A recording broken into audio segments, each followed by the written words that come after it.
Friends, हमारी जो सरकारें हैं एथेनॉल ब्लेंड को बहुत ज़्यादा बढ़ा रही हैं। क्या ये हमारी गाड़ियों के लिए सही है? क्या हमारी अभी की गाड़ियां हैं कंपैटिबल हैं? सरकारों का ये इनिशिएटिव बहुत अच्छा है। 2003 से ही सरकारों ने 5% ब्लेंडिंग शुरू कर दी थी। 5% जो है एथेनॉल जो है पेट्रोल में मिलना शुरू हो गया था। और टारगेट था कि 2030 तक हम लोग 20% तक ब्लेंडिंग कर देंगे। लेकिन बीच में अचानक क्या हुआ कि सरकार इतनी एग्रेसिव हो गई, वो 2025 तक उन्होंने 20% ब्लेंडिंग इम्प्लीमेंट भी कर दिया और हमें पता भी नहीं चला। और अब टारगेट ये हो गया है कि 2030 तक 30% की ब्लेंडिंग करनी है। प्रॉब्लम ये हो गई है ना कि सरकार बहुत आगे भाग रही है और जो पब्लिक है, जो कार के ओनर्स हैं, वो बहुत पीछे रह गए हैं। गाड़ियां जो हमारे पास हैं वो आज भी मैक्सिमम E10 कंप्लायंस हैं, E20 कंप्लायंस गाड़ियां है ही नहीं। और सरकार ने अभी एक नोटिफिकेशन निकाला था कि अप्रैल 2023 के बाद जो भी गाड़ियां मैन्युफैक्चर होंगी वो E20 होंगी। तो E20 के साथ E20 का जो फ्यूल है वो बहुत अच्छा काम करेगा, उसमें कोई डाउट नहीं है। लेकिन जो E20 हम लोग पुरानी गाड़ियों में डालते हैं, जो E10 या उससे पुरानी है, प्रॉब्लम वहाँ पे है। अब सरकार जो है एग्जाम्पल देती है ब्राज़ील का। मैं मानता हूँ ब्राज़ील में ये चीज़ें चल रही हैं, वहाँ E100 भी चल रहा है। लेकिन आप उनका इंफ्रास्ट्रक्चर देखोगे, उन्होंने बहुत पहले से काम शुरू कर दिया था। उनकी गाड़ियाँ कंपैटिबल हैं, उनके पास फ्यूल पंप्स हैं जहाँ पे बहुत सारे ऑप्शंस हैं।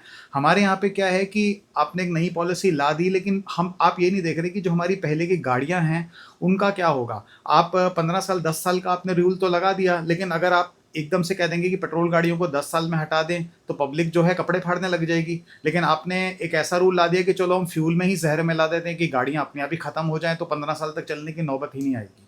तो प्रॉब्लम यहाँ पे है। हमारे पास जो दिल्ली एनसीआर में आप मैक्सिमम पेट्रोल पंप्स देखेंगे, वहाँ पे आप देखेंगे कि पेट्रोल पंप्स के अंदर दो टैंक्स होते हैं। एक पेट्रोल का होता है, एक डीजल का होता है। तो उनके पास इतनी ऑप्शंस ही नहीं है कि मल्टीपल टैंक्स में मल्टीपल टाइप के पेट्रोल्स को डाल सकें। इसीलिए आपको दिल्ली के पेट्रोल पंप्स में आपको मल्टीपल ऑप्शंस नहीं मिलेंगी। मैं हाईवे पे गया था, पंजाब साइड पे गया था, तो वहाँ पे हाईवे पे मैंने एक पेट्रोल पंप देखा जहाँ पे E10 E20 साफ साफ लिखा हुआ था। तो आपकी मर्जी है, आपको जो पेट्रोल डलवाना है आप डलवा सकते हैं। ये ऑप्शंस यहाँ पे लिमिटेड इसलिए है क्योंकि यहाँ स्पेस की कमी है और आपके पास इतने फ्यूल टैंक्स यहाँ पे पेट्रोल पंप्स में इंफ्रास्ट्रक्चर नहीं है जो मल्टीपल टाइप्स को सपोर्ट कर सके। तो इसीलिए फोर्सफुली आपको E20 ही डलवाना पड़ रहा है अपनी गाड़ियों में, और आपको पता भी नहीं कि आपका नुकसान क्या हो रहा है। लॉन्ग टर्म में आपको इसका नुकसान पता चलेगा, क्योंकि ये जो है एक साइलेंट पॉइजन है। और जो अभी आपको इमीडिएट इसका इम्पैक्ट नहीं दिखाएगा, ये ऐसा इम्पैक्ट नहीं है कि आपने पेट्रोल की जगह डीजल डलवा दिया, डीजल की जगह पेट्रोल डलवा दिया और इंजन एकदम सीज हो जाता है, कुछ स्टार्ट करते ही एकदम सीज हो जाता है। तो ये ऐसी प्रॉब्लम नहीं है, बहुत साइलेंट है। एथेनॉल की ब्लेंडिंग के बाद सरकारों को क्या फ़ायदा हुआ है, मैं कुछ आपको नंबर्स बता देता हूँ। पिछले 11 सालों में सरकार ने 1.40 लाख करोड़ रुपीस का फॉरेन एक्सचेंज बचाया है इससे, जो कि बहुत अच्छी बात है। इससे हमारे यहाँ पे जो क्रूड ऑयल का इंपोर्ट है वो 239 लाख मेट्रिक टन्स का जो है इंपोर्ट कम हुआ है। और जो फार्मर्स की इनकम है वो 1.2 लाख करोड़ रुपीस बढ़ी है। तो इससे हमारी कंट्री को फ़ायदा तो हो ही रहा है। लेकिन प्रॉब्लम यहाँ है कि जो कार ओनर्स हैं जिनके लिए ये सब किया जा रहा है, उनका बेनिफिट कहाँ है, उनका बेनिफिट कहाँ दिख रहा है हमें। आपने फ्यूल के प्राइस जैसा प्रॉमिस किया था वो तो कम करे नहीं, कि अगर आप E20 डलवा रहे हो तो फ्यूल का प्राइस कम है। फ्यूल का प्राइस तो बहुत कम हो जाना चाहिए था, 8-10 रुपये तो वैसे ही कम हो जाना चाहिए था। तो वो बेनिफिट हमें नहीं मिल रहा है, क्योंकि अगर वो प्राइस कम हो जाएगा तो उससे हम लोग अपना कंपनसेट कर पाएंगे जो हमारी गाड़ी की माइलेज ड्रॉप हो रही है और जो गाड़ी हमारी डैमेज हो रही है ओवर अ पीरियड। ये सब चीज़ें जो है हम अपने एक्सपेंस पे कर रहे हैं, क्योंकि सरकारों को इससे फ़ायदा हो रहा है। और ये सब चीज़ें जो हो रही है हमारे एक्सपेंस पे हो रही है, क्योंकि हमारी गाड़ियाँ इससे धीरे धीरे धीरे करके ख़राब होने जा रही हैं। तो अब as a consumer and owner of 2 petrol cars, मैं आपको इसके थोड़े से आपको नुकसान बता देता हूँ कि इससे नुकसान क्या हो रहा है, और थोड़े से कुछ सॉल्यूशंस और टिप्स वगैरह मैं आपके साथ शेयर करता हूँ। सबसे पहले तो आपको इसमें अपनी गाड़ियों में माइलेज ड्रॉप दिखेगी, जो कि आपको इमीडिएटली नज़र आ जाएगी। मेरी जो स्विफ्ट है वो E10 कंपैटिबल है। स्कॉर्पियो एन जो है वो मैंने ली है फरवरी 2024 में, अप्रैल में डिलीवर हुई थी, फरवरी की मैन्युफैक्चर्ड है। और सरकार के जो नोटिफिकेशन के हिसाब से अप्रैल 2023 के बाद जो भी गाड़ियां मैन्युफैक्चर हुई हैं वो E20 कंप्लायंस होनी चाहिए थी। मेरी गाड़ी के लिड में और मैनुअल में E10 ही लिखा है, तो मैं उसको E20 नहीं मानूंगा, E10 ही मानूंगा। क्योंकि अगर आज मैं E20 डलवाता हूं और गाड़ी में कुछ भी प्रॉब्लम आती है लॉन्ग टर्म में, कंपनी वाले साफ हाथ खड़े कर देंगे। वो कहेंगे कि इसमें E10 लिखा हुआ है और आपकी गाड़ी E10 कंप्लायंस है, इससे ज़्यादा अगर आपने ब्लेंडिंग का फ्यूल डलवाया तो वो आपकी जिम्मेदारी है। फ्यूल हमें जो पीछे से मिल रहा है वो फोर्सफुली E20 ही मिल रहा है। तो E10 तो हमारे पास ऑप्शन ही नहीं है और E0 भी ऑप्शन नहीं है, अब मुझे नहीं दिख रहा है ये। तो वारंटी का जब इशू मेरे पास आएगा, जब मेरी गाड़ी में कुछ भी प्रॉब्लम आएगी, तो कंपनी वाले साफ मना कर देंगे, इंश्योरेंस वाले भी साफ मना कर देंगे। अब हालांकि अप्रैल 2023 के बाद की ये गाड़ी मेरी जो है मैन्युफैक्चर्ड है, इसको E20 होना चाहिए था, लेकिन कंपनी ने इस पे E20 नहीं लिखा। हो सकता है कि E20 कंप्लाइंट ही ना हो ये गाड़ी।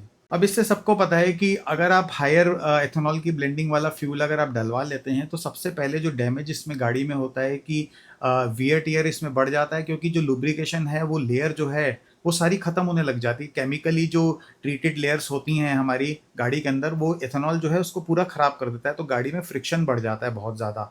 तो इससे वियर टियर बढ़ जाता है। रबड़ के पार्ट्स का दुश्मन है एथेनॉल। रबड़ के पार्ट्स जितने भी होते हैं वो सब खराब हो जाते हैं। गाड़ी के टैंक्स में रस्ट लगने लग जाता है, क्योंकि जो एथेनॉल होता है वो पानी को एब्जॉर्ब कर लेता है और पानी से हमारे टैंक्स वगैरह में रस्ट लगने लग जाता है। तो ये सारी प्रॉब्लम्स जो हैं वो आपको 3-4 साल के बाद आपको पता चलेंगी, जब बहुत ज़्यादा बढ़ जाएंगी। ये ऐसी नहीं है कि आपको कुछ दिनों में, कुछ महीनों में पता चलेगा। जो अर्ली आपको जो चीज़ें पता चलेंगी वो आपको पता चलेंगी कि आपकी सडनली आप देखेंगे माइलेज जो है आपकी बहुत ज़्यादा कम हो गई है। 4 किलोमीटर तक की आपकी माइलेज गिर जाएगी। मैं एग्जांपल देता हूँ, मेरी स्विफ्ट का जो है 17.5-18 की एवरेज उसकी सिटी के अंदर आती थी, और अब वो एकदम से ड्रॉप होकर 14-14.5 तक चले गई है ओवर कुछ पीरियड से मैं देख रहा हूँ। ठीक है, तो ये चीज़ें हैं जो आपको एकदम से माइलेज ड्रॉप इसमें मिलेगी। अब मुझे जो है ना, पर्सनली देखा जाए तो माइलेज से इतना प्रॉब्लम नहीं है मुझे बस ये है कि माइलेज अगर ड्रॉप होती है तो कोई प्रॉब्लम नहीं है, मैं एथेनॉल को सपोर्ट करता हूँ, लेकिन उससे मेरी गाड़ी ख़राब नहीं होनी चाहिए। गाड़ी मेरी E10 कंप्लायंस है और मैं उसमें E20 डलवा रहा हूँ, चलो ठीक है, मान लिया कि E20 डलवा रहा हूँ, लेकिन E10 में भी थोड़ा बहुत इतना टॉलरेंस रहता है कि चलो थोड़ा सा हायर, गाड़ी के मैन्युफैक्चरर्स होते हैं ऐसे बनाते हैं गाड़ी की E10 की अगर उन्होंने रेटिंग है तो चलो E15 थोड़ा सा आगे तक वो सपोर्ट कर देगा। जिससे होगा क्या कि अगर E10 में मैं E20 वाला डलवा रहा हूँ तो वो गाड़ी इतनी जल्दी ख़राब नहीं होगी, वो बहुत ज़्यादा टाइम लेगी ख़राब होने में। रस्टिंग की जब मैं बात करता हूँ, वियर ईयर की, वो बहुत ज़्यादा टाइम लेगी। प्रॉब्लम उन लोगों के लिए है जिनकी गाड़ी जो है E10 कंप्लायंस भी नहीं है और जो बहुत पुरानी गाड़ियां हैं, वो तो बहुत जल्दी खराब हो जाएंगी क्योंकि उनमें E10 का सपोर्ट भी नहीं है। तो आप सीधा E0 की गाड़ी में E20 का पेट्रोल डलवाएंगे, वो गाड़ियां जल्दी खराब होंगी। मेरी गाड़ी E10 कंप्लायंस है तो मेरी धीरे धीरे खराब होगी, बहुत जल्दी खराब नहीं होगी। प्रॉब्लम ये आ रही है कि सरकार इतनी एग्रेसिव हो गई है कि आज उन्होंने E20 इम्प्लीमेंट ही कर दिया, और जिसकी डेट 2025 की थी, सडनली अगर उन्होंने E27 ला दिया, E30 ला दिया, तो जो हमारी गाड़ी बची बुची है ना, ये बहुत जल्दी खराब हो जाएगी। प्रॉब्लम यहाँ पे है, मेरी गाड़ी E10 है स्कॉर्पियो, वो E20 झेल लेगी बहुत लंबे टाइम तक। मैं उसको वैसे ही कम चलाता हूँ तो वो चलती रहेगी, कोई प्रॉब्लम नहीं है। लेकिन अगर उसमें मैंने E30 डलवा दिया, फिर तो भगवान ही मालिक है। फिर तो आपको ना सरकार हेल्प करेगी, ना कंपनी हेल्प करेगी, ना इंश्योरेंस हेल्प करेगी जब आपकी गाड़ी ब्रेक डाउन होगी। और आपको फ्यूल के प्राइस में तो कोई बेनिफिट नहीं मिल रहा, लेकिन आपकी जो मेंटेनेंस का ओवरहेड है, ये सब बहुत ज़्यादा बढ़ जाएगा। तो प्रॉब्लम अब यहाँ है कि हम लोगों के लिए खर्चे बढ़ते ही जा रहे हैं, बढ़ते ही जा रहे हैं, लेकिन ये सारा काम किया जा रहा है एनवायरनमेंट को सही करने के नाम पे, लेकिन ये हमारी कॉस्ट के ऊपर करा जा रहा है, जो हमें नुकसान आगे जाके झेलना पड़ेगा ओवर अ पीरियड। अच्छा, अब परफॉर्मेंस की अगर मैं बात करूँ ना, तो इसमें एक चीज़ और बता देता हूँ मैं आपको कि जो E20 कंप्लायंस गाड़ियाँ होती हैं और E10 गाड़ियाँ कंप्लायंस होती हैं, E20 कंप्लायंस गाड़ी में अगर आप E20 फ्यूल डलवाते हैं एथेनॉल ब्लेंडिंग वाला, तो वो आपके परफॉर्मेंस में हिट नहीं करेगा, क्योंकि उसकी जो E20 की जो कंपेटेबिलिटी है वो इस तरह है कि आपका जो जो कार का ECM है और जो कार के आपके सारे पार्ट्स हैं वो E20 के कंपेटेबल हैं। तो उल्टा वो आपको हाई ऑक्टेन की वजह से, हाई कंप्रेशन टर्बोचार्जर इंजन की वजह से वो अच्छी ही परफॉर्मेंस देंगे। प्रॉब्लम बस वहाँ पे आएगी कि अगर आप E20 वाली गाड़ी में E0 वाला पेट्रोल डलवा देंगे तो आपकी फिर परफॉर्मेंस नहीं मिल पाएगी, क्योंकि आपका इंजन जो है E20 के हिसाब से ट्यून्ड हो रखा है।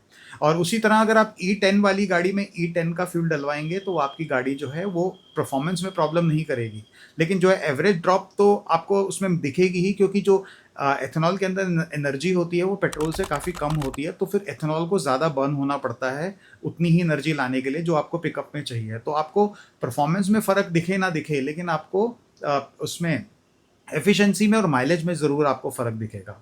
आप जैसे कोल्ड रीजन्स में जाते हैं, हायर एल्टीट्यूड पे जाते हैं जहाँ पे टेम्परेचर नेगेटिव में रहता है, माइनस में रहता है, वहाँ पे आपकी गाड़ी को स्टार्ट होने में बहुत टाइम लगेगा एथेनॉल की ब्लेंडिंग अगर ज़्यादा हो जाती है। हमारा जो इंडिया है उसमें ज़्यादातर एरिया में गर्मी ही रहती है, तो ये कोल्ड स्टार्ट वाली प्रॉब्लम आपको आएगी नहीं, ये आपको सिर्फ हिल स्टेशन पे ही जाके थोड़ी बहुत आएगी, लेकिन मेन सिटी के अंदर ये प्रॉब्लम आपको नहीं पता चलेगी। तो फ्रेंड्स, इसका क्या सॉल्यूशन है? सॉल्यूशन मैं आपको इसके थोड़े बहुत आपको मैं टिप्स दे सकता हूँ इसमें। सॉल्यूशन तो ऐसा सच कोई नहीं है, बस सॉल्यूशन ये है कि सरकार जो है इत ब्लेंडिंग को कंपैटिबिलिटी गाड़ियों के साथ मैच करके चले। मतलब ये नहीं कि गाड़ियाँ हमारे पास E0 कंप्लायंट हैं, E10 कंप्लायंट है और आप सीधा E20 के बाद 30 पे कूद रहे हो।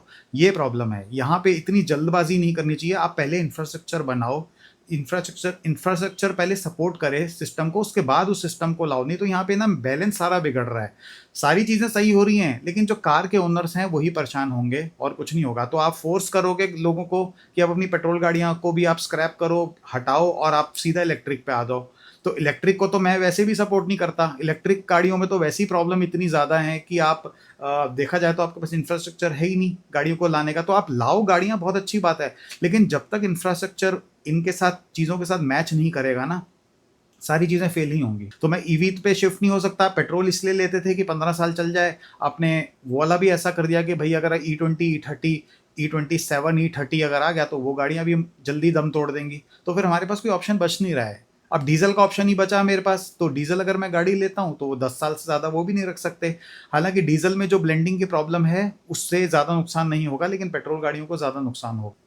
तो फ्रेंड्स एक सॉल्यूशन ये है कि हम 100 ऑक्टेन पे शिफ्ट हो सकते हैं। 100 ऑक्टेन जो है अवेलेबल होता है, लेकिन वो कुछ लिमिटेड पेट्रोल पंप्स पे ही अवेलेबल होता है। 100 ऑक्टेन में भी अगर ब्लेंडिंग अगर देखा जाए, उसमें मेरे ख्याल से ब्लेंडिंग होती नहीं है। अगर होती भी होगी तो 5% से ज़्यादा की नहीं होती होगी। उससे आपका इंजन भी सेफ रहेगा, माइलेज भी अच्छी आपकी बनी रहेगी और गाड़ी की लाइफ भी लंबी रहेगी। लेकिन उसमें प्रॉब्लम एक ये है कि वो बहुत कॉस्टली होता है। 160 रुपीज़ पर लीटर का होता है, जो मुझे लगता नहीं कि फिजिबल है। वो सिर्फ सुपर कार्स या बहुत विंटेज कार्स हैं, जो बहुत एक्सपेंसिव कार्स हैं, जिनको आपको बहुत लंबे टाइम तक सेफ रखना है, आप उनके लिए वो पेट्रोल यूज़ कर सकते हैं। और वो भी तब जैसे वो गाड़ियाँ सुपर कार्स और विंटेज कार्स में बहुत रेयर निकलती हैं, हफ्ते में एक बार निकलती हैं, महीने में कुछ दिनों के लिए लोग बाहर निकालते हैं उसको शॉप के लिए। तो उनमें तो आप उनको 100 ऑक्टेन ही डलवाना पड़ेगा। लेकिन जो रोज़ के यूज़ करने वाले लोग हैं वो शायद 160 पर जो लीटर वाला है वो शायद अफोर्ड ना कर पाएँ। तो ये जो है मेरे को सॉल्यूशन तो लगता है, लेकिन ये इतना ज़्यादा फिजिबल नहीं है। मारुति की जो कार्स हैं उनके लिए एक सुना है कि शायद अपग्रेड किट्स जो हैं फ्यूचर में आ जाएँ, जिसमें कि 4 से 6 हज़ार रुपए में आप अपनी गाड़ी के कुछ पार्ट्स हैं जिनको आप चेंज करा सकते हैं, जिससे कि गाड़ी जो है E10 या E20 कंपैटिबल हो जाए। पार्ट्स वही होंगे जो पार्ट्स E20 खराब कर देती है, उस पार्ट्स को वो कंपनी चेंज करके एक रेट्रोफिट किट लाएगी, जिससे आपकी गाड़ी जो है थोड़ी-सी ज़्यादा अच्छी परफॉर्म कर पाएगी और उसकी लाइफ थोड़ी सी बढ़ जाएगी। तो ये 4 से 5-6 हज़ार का खर्चा होगा जो आपको आगे जाके करना पड़ सकता है। दूसरा एक और चीज़ है कि जो एथनॉल का ब्लेंडिंग होती है उसमें एक नुकसान ये है कि आप गाड़ी को ज़्यादा लंबे टाइम तक आप खड़ा नहीं कर सकते आइडल। जैसे कि मैं गाड़ी को हफ्ते में 1 दिन निकालता हूँ और 7-5-6 दिन खड़ी रहती है। तो अगर आप ये करेंगे तो इसमें क्या हो जाएगा कि जो ब्लेंड है वो टूट जाता है, पेट्रोल और एथनॉल सेपरेट हो जाता है, फिर उसको आपको ब्लेंड करने के लिए एडिटिव्स डालने पड़ते हैं, राइट? तो इसके लिए आपका यही सॉल्यूशन है कि गाड़ी को हर 3-4 दिन में थोड़ा बहुत मूव करते रहो, थोड़ा बहुत चलाते रहो, तो आप उसको लंबा आइडल नहीं छोड़ सकोगे। और आप कोशिश करो कि टैंक फुल पे आइडल उसको ना ही खड़ी करो, बस आप उसको यूज़ करो, टैंक पेट्रोल को कम होने दो जितना हो सकता है, और जब आपको लंबा जाना है तो आप उसी टाइम टैंक फुल कराओ। तो फ्रेंड्स इसका और कोई सॉल्यूशन ज़्यादा कुछ है नहीं, और मैं सरकारों से यही अपील और रिक्वेस्ट करूँगा कि इतनी जल्दी अग्रेसिवली ये चीज़ें मत लाएं, और थोड़ा सा हमारी पुरानी गाड़ियों का भी ख्याल रखें कि वो गाड़ियाँ अगर डैमेज होंगी तो उसकी रिस्पॉन्सिबिलिटी कोई नहीं लेगा, वो हमारे ऊपर ही आएगी। मैन्युफैक्चरर और इंश्योरेंस कंपनी साफ मना कर देंगी। तो ये हमारे ऊपर जो एक खर्चा है और ये जो कॉस्ट है ये हमारे ऊपर थोड़ी सी बढ़ जाएगी। तो इस चीज़ का ध्यान रखें, और एकदम से E30, E40 ये सब इतनी जल्दी ना लाएं। पहले मैन्युफैक्चरर्स को गाड़ियाँ बनाने दें, उनकी कंपैटिबिलिटी होने, अगर कंपैटिबिलिटी वाली गाड़ियाँ सड़क पे जब आ जाती हैं उसके बाद ही ये सब पेट्रोल्स निकालें। और पुरानी गाड़ियों का भी आप देखें कि पुरानी गाड़ियों का भी जो है उसके लिए जो E0 वाला जो फ्यूल है और E10 वाला भी अवेलेबल रहे।